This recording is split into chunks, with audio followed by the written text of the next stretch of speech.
আসলে নানা জনেই কথা বলছেন। অনেক আওয়ামী লীগের নেতারা কথা বলেছেন আমার সাথে লাইভে এবং ছাত্রলীগের অনেক নেতারা কথা বলেছেন। আরো অনেকেই কথা বলবেন। কিন্তু সবাই নিঝুম ভাইয়ের মুখ থেকে একটু বেশি কিছু শুনতে চাচ্ছেন। আশা করি আজকে আমরা নিঝুম ভাইয়ের মুখ থেকে খুব গুরুত্বপূর্ণ কিছু কথা শুনতে পারবো। নিঝুম ভাই ১ম এ আপনি কেমন আছেন? আমি আছি অ্যাজ ইউজুয়াল মোটামুটি আছি। আপনি জানবেন আমার মা এখানে। ফলে আ মাকে নিয়ে আছি। আর যেভাবে থাকা যায়। আর আমি বরাবরই খুবই পজিটিভ একজন মানুষ। আমি আ আমাকে মাঝে মধ্যে আমার কথাবার্তা ব্যক্তিগত পর্যায়ে শুনলে একটু মনে হতে পারে যে একটু দুঃখী, দুঃখী ভাব আছে। কিন্তু আমি ব্যক্তিগত জীবনে অসম্ভব রকমের একজন অপটিমিস্টিক আশাবাদী একজন মানুষ। খুবই। আমি আপনাকে বলব আমাকে ধরেন ইন্টারেস্টিং একটা গল্প বলি। গত সপ্তাহতেই বলব কি কয়েকদিনের মধ্যে আলাপ হচ্ছিল যে এইটা সবসময় শুনতে হয় যে শেখ হাসিনার কথা ভুলে যাও, আওয়ামী লীগের কথা ভুলে যাও। এই দল আর কোনদিন ক্ষমতায় আসবে না। এটা অসম্ভব। মোটামুটি যোগ, বিয়োগ, অঙ্ক, গুণ, ভাগ যত কিছু আছে এগুলো করে বোঝাচ্ছিল। এটা একজন না। মানে মোটামুটি এরকম অনেকেই বোঝায় আরকি। তো আমি তো আসলে এই দেশের পালসটা খুব ভালো করে বুঝি। আমার কাছে মনে হয় আমি খুব ভালো করে বুঝি। ইনফেক্ট ৭২ থেকে ৮১ সাল পর্যন্ত যাদের পড়াশোনা আছে, মোটামুটি ভাবে বা মুক্তিযুদ্ধ বা বিশেষ করে দেশভাগেরও আগে লাহোর প্রস্তাবের আগেও যদি কেউ এই দেশ সম্পর্কে একটু ভালো করে পড়াশোনা করে, তাহলে এই দেশের নারী নক্ষত্র মোটামুটি ভাবে বুঝতে পারা যায় আরকি। তো এই যে ইতিহাস, ইতিহাসটা আমাকে এমনভাবে কম্প্যাক্ট করেছে যে আপনার এই ছোট্ট একটা প্রশ্ন যে আপনি কেমন আছেন? এটার জবাব দিতে গিয়েও আমাকে লম্বা করে বলতে হলো যে বাংলাদেশের ইতিহাস গত ৮০, ৯০, ৭০ বছরের ইতিহাস এগুলো আমাকে খুবই আশাবাদী করে তোলে। সেই জায়গা থেকে আমি ভীষণ ভালো আছি এবং আমার কাছে মনে হয় যে আ আমি রোদের দেখা দেখতে পাচ্ছি, আলোরও দেখা দেখতে পাচ্ছি। জি, ধন্যবাদ আপনাকে নিঝুম ভাই এবং আমি আ সৃষ্টিকর্তার কাছে প্রার্থনা করি আপনার মা যেন খুব দ্রুতই সুস্থ হয়ে ওঠেন।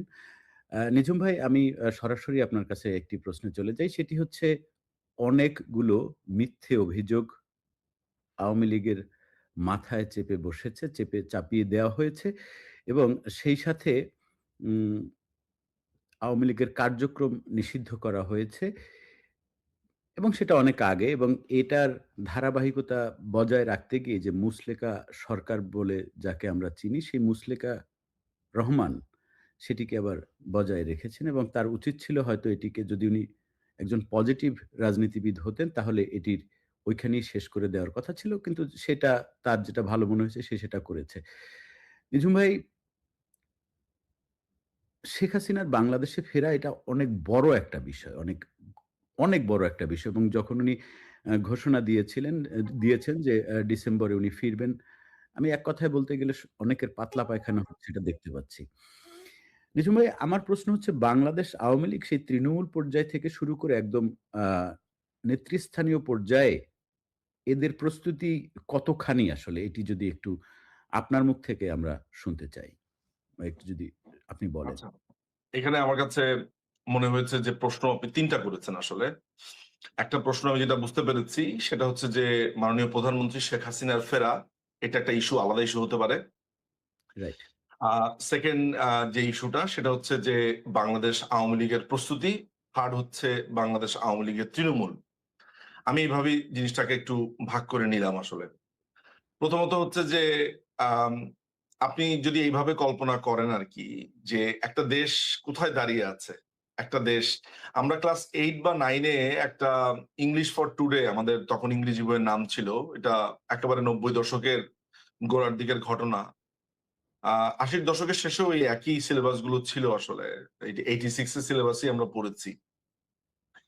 সেখানে একটা কবিতা আমরা পড়েছিলাম যে একটা দেশের জাস্টিস সিস্টেমটা এমন যে সেখানে আম আম কবিতাটা আমার নামটা মনে নাই আসলে। খুব বিখ্যাত কবিতা। এটা কি উইলিয়াম ওয়ার্ডসওয়ার্থ লংফেলোর কবিতা মনে হয়। হ্যাঁ, এরকম সেটা একটি হচ্ছে এই যে সুন্দর ওই একটা যে একটা কবিতা। জাস্টিসের যে আপনার ব্লাইন্ড জাস্টিসের যেই ভাস্কর্যটি রয়েছে সেটি ভাঙা ছিল এবং তার অ্যারোটা ছিল ভাঙা এবং ওইটার ভেতরেই বাসা বাঁধছিল পাখি বা হোয়াটএভার। মানে ওই ভাঙাটা দিয়েই জাস্টিস সিস্টেমটা কত টাকা ভাঙা সেটা ওই সময়টাতে বোঝানো হয়েছিল। একজন সম্ভবত দেশপ্রেমিক দেশে ফিরেছিল। সেইটার উপজীব্য ধরে ওই কবিতাটা সম্ভবত হয়েছিল। আমি কবির নামও ভুল বলে থাকতে পারি। কবিতার নাম তো বললামই না। কিন্তু যারা আমার এই কথাটা শুনেছেন তারা অনেকেই মনে করতে পারবেন। আমার স্মরণ শক্তি ইদানিং খুব কমে যাচ্ছে। আচ্ছা। এই কবিতাটার কথা এই কারণে বললাম যে যখনই আপনি বলছেন যে মাননীয় প্রধানমন্ত্রী শেখ হাসিনার ফেরা, মানি নিজ দেশে তাকে ফিরতে হয়। কাকে ফিরতে হয়? যার পিতা এই দেশ স্বাধীন করে দিয়েছে।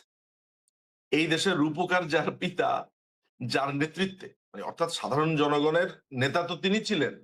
যার ইয়েস, নেতৃত্বে এই দেশ স্বাধিকার পেয়েছে, মুক্তিযুদ্ধ বলেন মানে মানে গোটা আন্দোলনটা, এই দেশের মুক্তি সংগ্রামের গোটা আন্দোলনটা যাকে ধরে হয়েছে, তার কন্যা দেশে ফিরবে কিনা এইটা নিয়ে আজকে ২০২৬ সালে আজকে কত তারিখ? আজকে ২৪ বা ২৫শে জুলাই আমাদের দুজনকে এটা নিয়ে আলাপ করতে হচ্ছে।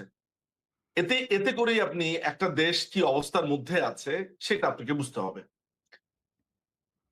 প্রথমত হচ্ছে এইটা আমার এই কথাটা এই কারণে আমি আপনাকে বলে নিলাম যে দেশের অবস্থাটা আপনাকে জানানো প্রয়োজন বলে আমার কাছে মনে হয় রূপক অর্থে বা মেটাফোর যেটাই বলি না কেন। সেকেন্ড ব্যাপার হচ্ছে বাংলাদেশ আওয়ামী লীগ কতটা প্রস্তুত এবং আপনি আরেকটা কথা বলেছেন প্রশ্ন করবার সময় যে বাংলাদেশ আওয়ামী লীগের ব্যাপারে নানান ধরনের অপবাদ দেওয়া হয়। আমরা নিশ্চয়ই আপনার কাছ থেকে সেসব সুনির্দিষ্ট অপবাদের ২-১ টা শুনবো এবং আমরা আলোচনাও করব। প্রথমে আমি এটা বলে নেই যে বাংলাদেশ আওয়ামী লীগ কোন ফেরেশতাদের দল না।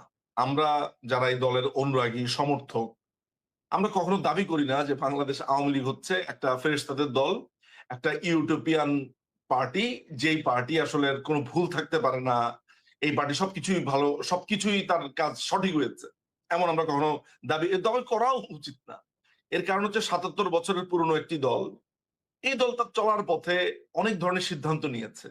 এই দল তার চলার পথে অনেক ঘোষণা দিয়েছে, অনেক কাজ করেছে।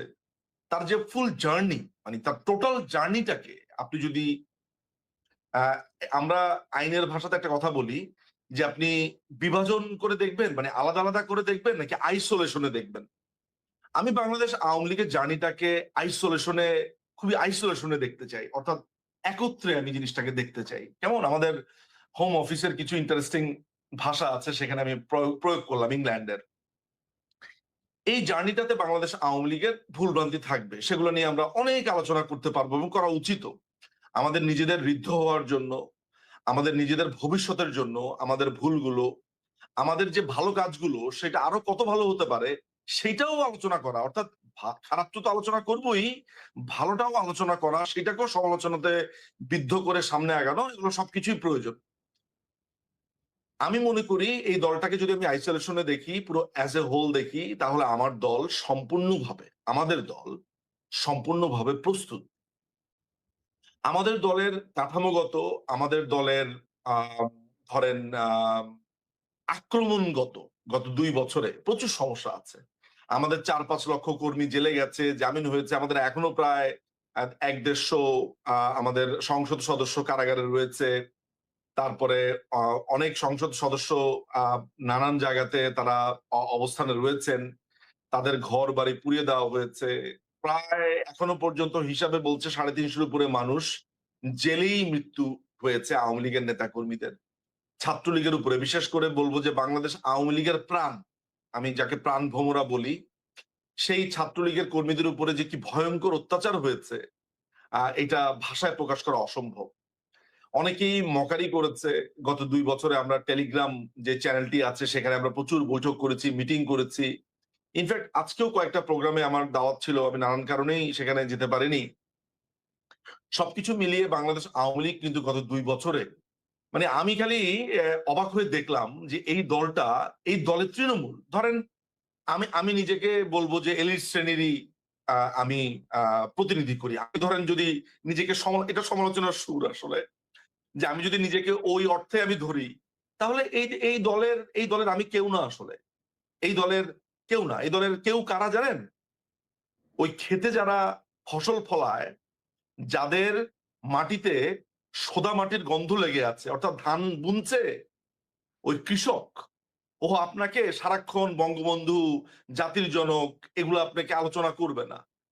সে সময় মতো মুক্তিযুদ্ধও করেছিল, সময় মতো সে আওয়ামী লীগের পক্ষেও দাঁড়াবে। ওই তার পায়ে দেখবেন, একটু লক্ষ্য করে দেখবেন, তার পায়ে মাটি লেগে আছে। যখন ২১শে অগাস্টে তারেক রহমানের নেতৃত্বে মাননীয় প্রধানমন্ত্রী শেখ হাসিনার উপরে গ্রেনেড হামলা হলো, ওই পরে থাকা স্যান্ডেল গুলা দেখবেন। আমাদের দেখার চোখ থাকা প্রয়োজন। স্যান্ডেল গুলা দেখবেন। ওইখানে ওই অনেক দামি, দামি বুট, জুতা ওগুলো আপনি পাবেন না। আপনি চপ্পল পাবেন। রাইট। আপনি যদি লক্ষ্য করেন ওইখানে দেখবেন ওই পাভেল ভাইয়ের তোলা মনে হয় বেশ কিছু ছবি আছে এবং আরো সাংবাদিকদের তোলা অনেক ছবি পাওয়া যায় ২১শে অগাস্টের। সেখানে আপনি চপ্পল দেখবেন। আমরা যেগুলোরে পন্সে স্যান্ডেল বলি সেগুলা দেখবেন আপনি। অর্থাৎ সেই মিটিং এ সেই জায়গাতে এসেছিল সাধারণ নগণ্য মানুষেরা। সেখানে দামি, দামি জুতার ছড়াছড়িও দেখবেন না, কিছুই দেখবেন না। আমি এসব খুব অবজার্ভ করি। সুতরাং বাংলাদেশ আওয়ামী লীগ হচ্ছে মাটির মাটির মানুষের দল। একেবারে তৃণমূল, একেবারে যারা ধরেন আ কি বলবো? এই দেশের প্রান্তিক মানুষের মনের দল। সুতরাং সেই জায়গা থেকে যদি বলি, আজকে আমি আ ভিডিও দেখছিলাম। আমি আপনাকে এরকম মানে প্রচুর ভিডিও দেখাতে পারি যেখানে মানুষ বলছে যে মানুষ পায়ে ধরে শেখ হাসিনাকে নিয়ে আসবে। এখন আমরা মোটর বাইকই চালাতে পারি না। মোটর বাইক ছিনতাই করে নিয়ে যায় যদি টাকা না পায়। আমাদের সামনে ছিনতাই হচ্ছে প্রতিদিন। আমরা এখন চিন্তা করি আজকে কয়টা ছিনতাইকে মোকাবেলা করব। এরকম রিক্শাওয়ালা এগুলা বলছে। সেই জায়গা থেকে বাংলাদেশ আওয়ামী লীগের উপরে মানুষের আস্থা যেভাবে বাড়ছে এবং গত ২ বছরেও আমরা মোটামুটি ভাবে যেভাবে টিকেছিলাম। আপনাকে একটা কথা বলি, এই তারিখটা হচ্ছে ৪ই অক্টোবর ২০২৫। গত বছরের কথা কি বা নভেম্বর হবে। আমি তখন জেনিভাতে আ একটা একটা কনফারেন্স শেষ করে বের হয়েছি। মাননীয় প্রধানমন্ত্রী ওই ওই সময়টাতে কি একটা কারণে তিনি আ তখন তার সাথে আমার কথা হচ্ছিল। আপা তখন একটা কথা বললেন যে, "তুমি কি জানো যে চাঁপাইনবাবগঞ্জে" ওই যে আপনি ছবিটা দেখাচ্ছেন, দেখেছেন? ছবি দেখলেই বোঝা যায়। তো ওইখানেও তিনি আমাকে একটা কথা বলছেন যে, "চাঁপাইনবাবগঞ্জে আজকে কিভাবে আমাদের উপর আক্রমণ হয়েছে, তুমি সেটা দেখেছো?" আমি বললাম যে, "আপা আমি তো কনফারেন্সের রুমের মধ্যে ছিলাম সারাদিনই। আমি ওটা লক্ষ্য করতে পারিনি।" তো বলল যে, "তুমি দেখো, খোঁজ নিয়ে দেখো।" তখন তিনি আমাকে একটা ইন্টারেস্টিং গল্প বললেন যে, সেখানে প্রচুর বাড়িঘর পুড়িয়ে দেওয়া হয়েছে। তো তিনি তখন নির্দেশ দিলেন তার অন্যান্য নেতাকর্মীদের যাদের অবস্থা একটু ভালো, অন্যান্য অঞ্চল বা বিভিন্ন জায়গা থেকে, "এই তোমরা কে কোথায় আছো? চাঁপাইনবাবগঞ্জে এটা হয়েছে। তোমরা এগুলা প্রত্যেকে যাদের, যাদের ক্ষতিগ্রস্ত হয়েছে একটু দেখবে।" তো তিনি বললেন যে, "আমি খবর পেলাম কিছুক্ষণের মধ্যেই তাদের সবার ব্যাপারেই মোটামুটি ব্যবস্থা নেওয়া, লিস্ট নেওয়ার এগুলা হয়েছে।" তো তিনি তার যে ল্যান্ডমার্ক মন্তব্যটি করলেন, যেটা আমার বহু বছর মনে থাকবে, মানে আমৃত্যু মনে থাকবে আসলে, যে, "তুমি জানো যে এই দলটি কেন টিকে থাকবে? এই কারণে টিকে থাকবে। এই দলটাকে নিঃশেষ করা যাবে না। কারণ এটা আওয়ামী লীগ। এই দলটা অনেকটা ওই যে ডাইনোসররা বিলুপ্ত হয়ে যায়। বলে না আরশোলা আ আপনার ঠিকই টিকে থাকে। আমরা নিজেদেরকে ছোটই মনে করি। আমরা নিজেদেরকে খুব বড় বাগাড়ম্বর করি না। ছোটই মনে করি। টিকে আমরা ৭৭ বছর ধরেই আছি। আমাদের উপর দিয়ে মুসলিম লীগ বলেন, পাকিস্তানের পিপলস পার্টি বলেন, কত কিছুর অত্যাচার হলো। কত রকমের অত্যাচার হলো। মুক্তিযুদ্ধে খুঁজেছে কাদের? পাকিস্তানি হানাদাররা, এই আর্মিরা ঘরে, ঘরে হিন্দু এবং কোথায় জয় বাংলা বা আওয়ামী লীগের লোকেরা আছে। ১ম এ তো এই ২ টা ক্রাইটেরিয়া ছিল। এরপরে তো সাধারণ মানুষদেরকে হত্যা করেছি। সুতরাং আপনার যেই প্রশ্ন সেখানে যে আমি ৩ টা ভাগ করলাম। আমি ১ম এ তো বঙ্গবন্ধুর কন্যার দেশে ফিরতে হবে সেটা নিয়ে বিস্ময় প্রকাশ করেছি। এটাই দেশের অবস্থাটা প্রকাশ করে। 2nd আওয়ামী লীগের কাঠামোগত অবস্থাটা আপনাকে আমি বলার একটু চেষ্টা করলাম উদাহরণ দিয়ে। দেখেন আমাদের দলে মনোমালিন্য আছে, মতৈক্য আছে, দ্বিমত আছে। অনেকেই এটাকে মনে করে হচ্ছে যে আমাদের দলে মনে হয় অনেক ধরনের প্রবলেম আছে। আমি আপনাকে একটা কথা বলি, আপনি বুঝবেন। জামাতে ইসলামীর একটা নেতাকে বা একটা কর্মীকে সে আপনার পাশে বসে গত ১৬ বছর ছিল। বনরুটি আর চা খাচ্ছে আপনার সাথে বসে, বসে এই চায়ের দোকানে। আপনি টের পেয়েছেন এটা শিবিরের কর্মী? না। আমি এখন আসলে লাইভে বলবো না। আমি এমন কিছু মানুষকে চিনি যারা আমাকে ৬ তারিখে ধমক পর্যন্ত দিয়েছে যে আল্লাহ যাতে আমাকে হেদায়েত করে এইভাবে আমাকে দিয়েছে। আমার আত্মীয়র মধ্যেই পড়ে। এখন বলব না, ভবিষ্যৎ আসুক এদেরকে তখন দেখা যাবে। তো এই এই যেই ছেলে আমাকে হেদায়েতের কথা বলেছে সেই হেদায়েতওয়ালা বছরের পর বছর আমার পাশে ছিল, ঘুরেছে। আমি কোনদিন টেরই পাইনি যে সে শিবির করত। তো এই কথাটা কেন বললাম জানেন? কারণ শিবিরের একটা ছেলেকে আপনি যদি বলেন, "তুই সারাদিন চেঙ্গি দিয়ে বসে থাকবি, তুই সারাদিন কানে ধরবি।" ও আপনাকে প্রশ্ন করবে না যে, "কেন আমি সারাদিন কানে ধরবো? কেন আমি সারাদিন চেঙ্গি দিয়ে বসে থাকবো?" ওর কথা হচ্ছে ওকে অর্ডার দিয়েছে, ওর শুনতে হবে। ওইটাকে একটা যুদ্ধক্ষেত্র মনে করে। হুম, বাংলাদেশ আওয়ামী লীগের কর্মীদের বা আমি বলবো বামপন্থী যারা পার্টি আছে এদেরও একটা টেন্ডেন্সি আছে প্রশ্ন করার। নিজের দলের নেতাদেরকেও তারা প্রশ্ন করে, প্রশ্নবিদ্ধ করে। এটাকে আমি ভালো চর্চা বলি, আবার ইন সাম কনটেক্সট এটাকে আমি একটু দুর্বলতাও মনে করি। কারণ যুদ্ধক্ষেত্রে কিন্তু ওই জামাতি স্টাইলেই আপনার আনুগত্যের কিছু প্রয়োজন রয়েছে। তারপরেও আমি অ্যাপ্রিশিয়েট করি এই কারণে, কারণ আমাদের দলের মানুষরা ধরেন আমাদের একজন নেতা বলল এটা করতে হবে। আমাদের একেবারে ক্ষুদ্র একজন কর্মী, ক্ষুদ্র কর্মী বলতে বুঝাচ্ছি ধরেন প্রান্তিক শ্রেণীর ছোট বয়সে কম প্রাজ্ঞ একজন রাজনীতিবিদের সামনে বলল যে স্যার বা লিডার আমি এটা কেন করব? প্রশ্ন করে বসলো। তো জামাতে ইসলামীতে আপনি এটা দেখবেন না। জামাতের ওই বড় হুজুর যা বলেছে, হ্যাঁ, এটা কাউরে বলা যাবে না। এটা বলে আল্লাহ গুনাহ দিবে। হ্যাঁ? ওই টাইপের ঘ ঘ ঘটনা আরকি যেগুলো নিয়ে আমরা হয়তো আলোচনা করব। তো আল্টিমেটলি যেটা হয়েছে সেই কারণে আমাদের নিজেদের কর্মীদের সাথেও আ দলের যেই নেতা রয়েছে তাদের অনেক সময় মতের পার্থক্য হয়। এর মানে এই না যে আওয়ামী লীগ প্রস্তুত না, আওয়ামী লীগের মধ্যে সমস্যা রয়েছে। এটা হচ্ছে মিডল ভাগ আপনার প্রশ্নের। আর লাস্ট ভাগ যেটা রয়েছে সেইটা স্ট্র্যাটেজিগত ব্যাপার বা আমাদের কর্মীদের যা অবস্থা। দেখেন আমি আপনাকে একটা আ কল্পনা করতে বলি বা একটা জিনিসের দিকে একটু নজর দিতে বলি। গত ২ বছর আমি বাংলাদেশ আওয়ামী লীগকে কতটা মিস করেছি আমি জানি না। কিন্তু আমি মিস করেছি হচ্ছে মাননীয় প্রধানমন্ত্রী শেখ হাসিনা। আমার কাছে মনে হয় যে বাংলাদেশ আওয়ামী লীগের নাম পরিবর্তন হয়ে যদি ধরেন বাংলাদেশ XYZ ও হয়, আমার কাছে শেখ হাসিনা মানেই আওয়ামী লীগ। আমার কাছে বঙ্গবন্ধু মানেই আওয়ামী লীগ। আমি জানি না যে আমার এই কথাটা কে কিভাবে নিবে। আপা হয়তোবা শুনলে বলবে যে না পার্টি আলাদাভাবে এটাকে করতে হবে। আপাও হয়তোবা পছন্দ করবে না আমার কথাটা। কিন্তু আমার কাছে মনে হয় যে আমার এই যুদ্ধ নেত্রীর জন্য যুদ্ধ। আমার এই যুদ্ধটা বঙ্গবন্ধুর জন্য যুদ্ধ। আমার এই যুদ্ধটা মুক্তিযুদ্ধের জন্য যুদ্ধ। বিশ্বাস করেন আমি গত ২ বছরে যদি আপনি আমাকে বলেন যে আপনি আপনি আওয়ামী লীগ পার্টিকে মিস করেছেন নাকি নেত্রীকে মিস করেছেন? আমি আসলে প্রতিশোধটা নিতে চাই নেত্রীর উপরে যে অন্যায় হয়েছে সেইটার। প্রতিশোধের মানে এইভাবে ধরবেন না যে আমি কাউকে মারতে চাই, কাটতে চাই। অর্থাৎ আমি এইটার পাল্টা যেই কাজটা করা দরকার সেটা করতে চাই নেত্রীর জন্য। তো আমার কাছে নেত্রী দল এর এর এর একটা দীর্ঘ একদিন বলবেন যে আমরা কেন খুবই মানে পার্টি ওয়েতে আমরা এত আবেগী কেন সেটা একদিন আলোচনা করা যাবে আপনার সাথে। এটার একটা বড় ধরনের ফিলোসফিক্যাল জায়গা আছে, অ্যাসপেক্ট আছে। ফলে আমার কাছে মনে হয় যে আমাদের কর্মীদেরকে যদি আপনি একটু জিজ্ঞেস করেন যে দেখবেন একজনের সাথে আরেকজনের নানান ধরনের মতদ্বৈততা থাকতে পারে, সমস্যা থাকতে পারে। ইনফ্যাক্ট আপনি অনলাইনেও দেখেছেন। তো অনলাইনের ভেতরেও আপনি কাউকে জিজ্ঞেস করেন যে শেখ হাসিনার প্রশ্নে আপনি এক কিনা? উত্তর হচ্ছে অবশ্যই। হুম, ধরেন আমি আর আপনি একজন আরেকজনকে দেখলে মেরে ফেলবো টাইপের অবস্থা তৈরি হয়েছে। আমাদের সামনে এসে মাননীয় প্রধানমন্ত্রী শেখ হাসিনা দাঁড়ালেন। কিসের আমাদের মধ্যে? আমরা এটলিস্ট প্রধানমন্ত্রীকে দেখানোর জন্য ২ জন কোলাকুলি করব। মানে আপনাকে আমি বুঝাইতে পারলাম ব্যাপারটা? এটা একদম বুঝতে পেরেছি। আপনি মনে করে দেখেন যে অনলাইনে আমার পিছনে লেগে থাকে কারা? ধরেন একটা আপনি মনে কল্পনা করেন, নাম বলার দরকার নেই। আমি নিশ্চিত যে প্রধানমন্ত্রী যদি সামনে এসে দাঁড়া বলে, "এই তোরা ২ জনরে কোলাকুলি করবি আজকে সারাদিন।" আমার ধারণা আমরা তাই করব। ওই প্রশ্ন হুম, করব না। কারণ হচ্ছে যে মাননীয় প্রধানমন্ত্রী বেঁচে আছে। শুধু এইটাকে কল্পনা করে আমরা ৩২ ভুলতে চেয়েছি। আমরা এইটাকে কল্পনা করে গত ২ টা বছর আমরা দাঁতে দাঁত চেপে আমরা আল্লাহর কাছে এইটা প্রার্থনা করেছি। আল্লাহকে এইটা বলেছি যে, "আল্লাহ আপনি আমাদের অনেক কিছু নিয়েছেন হয়তোবা। কিন্তু আমাদের যে প্রাণ ভোমরা, আমাদের যে নেত্রী, আমরা যার সোল আমাদের সোল, নেত্রী তিনি আছেন ২ নেত্রী আসলে মাননীয় প্রধানমন্ত্রী এবং আমাদের ছোট আপা এই বঙ্গবন্ধুর ২ কন্যা বেঁচে আছেন। এইটা আমাদের জন্য অনেক বড় একটা ব্যাপার। আমরা ৩২ এর যে কষ্ট, যে বেদনা, সেই বেদনা তো শুধু আওয়ামী লীগের লোকদের একক বেদনা না। আপনি রুমিন ফারহানা আপার কথাই চিন্তা করেন না কেন? হ্যাঁ? রুমিন ফারহানা আপা আর আমি একই ইনস্টিটিউশনে পড়তাম। উনি আমার সিনিয়র ছিলেন। উনার আব্বা অলিয়াহাদ আপনি জানেন very much critical about Awami League ছিলেন। একসময় আওয়ামী লীগ তিনি নিজেও করতেন। বঙ্গবন্ধুর অত্যন্ত বিশ্বস্ত সহচর ছিলেন। জ্যাক যাক কোন না কোন কারণে তিনি পরবর্তী সময়ে আওয়ামী লীগ করেননি, অন্য পার্টি করেছেন হোয়াট এভার।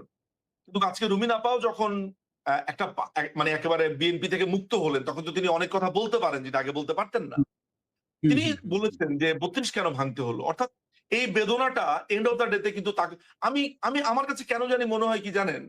এই যে বিএনপির সিনিয়র যে লিডার গুলো আছে, তাদেরকে যদি আপনি বলেন যে আপনি নির্ভয়ে বলেন, আপনাকে কেউ কিচ্ছু বলবে না। আমি নিশ্চিত বিএনপির সিনিয়র লিডারদের এট লিস্ট ৪০ জন ৫০ জন বলবে আসলে ৩২ ভাঙার ব্যাপারটা আমরাও নিতে পারিনি। কারণ একসময় তো সিনিয়র লিডারদের কথা যদি চিন্তা করেন, আপনি মেজর হাফিজ থেকে শুরু করে মঈন খান, আমি জানি না আব্দুল্লাহ নোমান সাহেব বেঁচে আছেন কিনা। তারপরে বিএনপির সিনিয়র যে লিডারদের কথা আপনি মনে করতে পারেন এই মুহূর্তে প্রথম সারির। এমনকি স্বরাষ্ট্রমন্ত্রী সালাউদ্দিন সাহেবকেও যদি আপনি জিজ্ঞেস করেন আলাদাভাবে। আমি একজন নেতা আছে, লিডার আছে, আমি নাম বলব না। থাক, থাক। এটা অন্য আরেকদিন বলা যাবে। এটা ভেরি ইমোশনাল একটা গল্প। খুবই ইমোশনাল গল্প যে রাজনীতির আড়ালে কিন্তু অনেক শ্রদ্ধাবোধের গল্প আছে যেটা আমি একদিন শোনাবো আপনাদেরকে। এটা আজকে বলব না। তো এরকম কিন্তু অনেক লিডার আছে বিএনপির অনেক সিনিয়র এই যে আপনি মির্জা আব্বাসের কথা বলেন। আমি যাদের, যাদের নাম মনে আসে তাদেরকে আড়ালে জিজ্ঞেস করেন বলেন যে এগুলো আমি কোনোদিনই বাইরে যাবে না। তারাও কিন্তু ৩২ নিয়ে দুঃখ প্রকাশ করবে। সবারই একটা দুঃখ আছে কারণ এখান থেকে তো ৬২ শিক্ষা আন্দোলন বলেন, ৬৬ ৬ দফা, ৬৯ গণ অভ্যুত্থান, তারপরে বাংলাদেশের স্বাধীনতা ঘোষণাটা তো এই বাড়ি থেকেই হয়েছে আসলে। সমস্ত পরিকল্পনা, নিউক্লিয়াস বলেন, ছাত্রলীগ বলেন, ওই সময় তো আসলে বাংলাদেশ আওয়ামী লীগকে ঘিরেই সমস্ত কিছু রচিত হয়েছে। এমনকি ন্যাপ গঠিত হওয়ার পরেও বাংলাদেশ কমিউনিস্ট পার্টির মনি সিং বলেন, কমরেড ফরহাদ বলেন, আপনি যাদের কথাই বলেন না কেন, এই বাড়িতে কার পা পড়েনি? হ্যাঁ? মেনন ভাই বলেন, ইনু ভাই বলেন, যেটাই বলেন না কেন। সুতরাং এই কষ্টটা আমরা ভুলেছি মাননীয় প্রধানমন্ত্রী শেখ হাসিনা বেঁচে আছেন বলে। সো আপনি প্রশ্ন করেছেন ছোট, কিন্তু এটাকে যে আমি রাবারের মতো টেনে, টেনে লম্বা করলাম, এটা সারমর্মটা হচ্ছে এমন টিটু ভাই, সেটা হচ্ছে যে প্রধানমন্ত্রী দেশে ফিরবেন, এইটার জন্য অবশ্যই কিছু পরিকল্পনার প্রয়োজন আছে। সেটা হয়তোবা আমাদের আছেও। সেগুলো নিয়ে আমি প্রকাশ্যে কথা বলবো না, বলতে চাইও না, বলার প্রয়োজনও মনে করি না আসলে। তো আমার কাছে যে জিনিসটা জরুরি মনে হয় সেটা হচ্ছে যে মাননীয় প্রধানমন্ত্রী নিজেকে যে উচ্চতাতে নিয়ে গেছেন, মাননীয় প্রধানমন্ত্রী শেখ হাসিনা, এটা আনবিলিভেবল। গত ২ বছরে আমাদের রাজনীতি কাকে নিয়ে আবর্তিত হয়েছে? সমালোচকদের রাজনীতি মাননীয় প্রধানমন্ত্রীকে নিয়ে আলোচনা হয়েছে। তিনি কত খারাপ সেই আলোচনাগুলোতেই তারা করেছে। এই রাজাকারের বাচ্চারা তো এগুলোই আলোচনা করেছে। কিন্তু আলোচনার কেন্দ্রবিন্দু ছিল কে? মাননীয় প্রধানমন্ত্রী শেখ হাসিনা। এরা বলছে আমরা শেষ হয়ে গেছি, এ হয়ে গেছি, সে হয়ে গেছি। ওরা বুঝতেও পারছে না। আসলে আমাদের অনুধাবনের কারণেও আমাদেরও অনেক প্রবলেম হয়েছে। আমরা যখন ক্ষমতায় ছিলাম, আমরাও অনেক সময় আমাদের অনুধাবনের সমস্যা হয়েছে। আসলে জানি না ক্ষমতাতে থাকলে মনে একটু অনুধাবনের প্রবলেম হয়। তো যাই হোক এদের অনুধাবনে সিরিয়াস রকমের প্রবলেম হচ্ছে। ওরা জানে না যে বাংলাদেশ আওয়ামী লীগ এমন একটা পার্টি, এটা আদর্শিক পার্টি। আপনি বিএনপিতে যান, বিএনপির কোন একটা নেতার আপনি জিজ্ঞেস করেন, দেখবেন নারায়ণগঞ্জের একটা ছেলে বলেছে, "আমি একটা তুখুর নেতা।" দেখছেন না একটা ভিডিও দেখেছেন? দেখ "আমি হইলাম গিয়া ওই এলাকার তুখুর নেতা।" শুনেছেন এভাবে বলেছে? হ্যাঁ, হ্যাঁ। বিএনপিতে এরকম প্রচুর তুখুর নেতা আছে। যাদেরকে আপনি জিজ্ঞেস করলে তারা বলতেই পারবে না বিএনপির আদর্শ কোনটা। বাংলাদেশ আওয়ামী লীগের নেতাদেরকে জিজ্ঞেস করেন, কর্মীদেরকে জিজ্ঞেস করেন। একদম আপনাকে একেবারে মানে হরহর করে তারা ৪ টা নীতি বলে দিবে আপনাকে। সে বলে দিবে তারা কিসের জন্য লড়াই করে। আর কিছু বলতে পারুক আর না পারুক, বলতে পারবে মুক্তিযুদ্ধের জন্য লড়াই করি। এইটা বলতে পারবে। তো আপনি মুক্তিযুদ্ধের মতো বড় গ্রাউন্ড কভার করতে পারলে আপনার আর আদর্শের আর দরকার কি? অন্য দরকার কি আদর্শের? সুতরাং আমরা প্রস্তুত রয়েছি। আমাদের যা হবে, আমাদের আমরা তো আসলে অনেকটা যখন বলা হচ্ছে যে আ গোলাম আজমের বাংলায় আ কি, হুম। কি আওয়ামী লীগের ঠাঁই নাই, বঙ্গবন্ধুর ঠাঁই নাই, শেখ মুজিবের ঠাঁই নেই, এগুলো যখন বলছে, তখন তো ভাই জীবিত থেকেও মারা গেছি। যখন বলছে নিজামীর বাংলা, গোলাম আজমের বাংলা, কাদের মোল্লার বাংলা, কিংবা ওই যে জিন্না টুপি মাথায় দিয়ে ওই জাদুঘরের সামনের গেটের সামনে বলছে যে কি কাদের তেরা খুন সে ইনকিলাব আয়া হ্যায়। মানে কাদেরের রক্ত ধরে, কাদের মোল্লার রক্ত ধরে বিপ্লব এসেছে, আজাদী এসেছে, তাই তো? এগুলো যখন তারা আওড়েছে, বলেছে, তখন আসলে আপনি আসলে আত্মিকভাবে তো আপনি মারা গেছেন। মানে আমরা যারা ধরেন দল করি, দলের অনুরাগী আছি, তারা তো ধরেন একটা সংগ্রাম, একটা স্বপ্ন নিয়ে বেঁচে আছি এই দেশে। তো যারা এই দেশের সাধারণ মানুষ, বিশেষ করে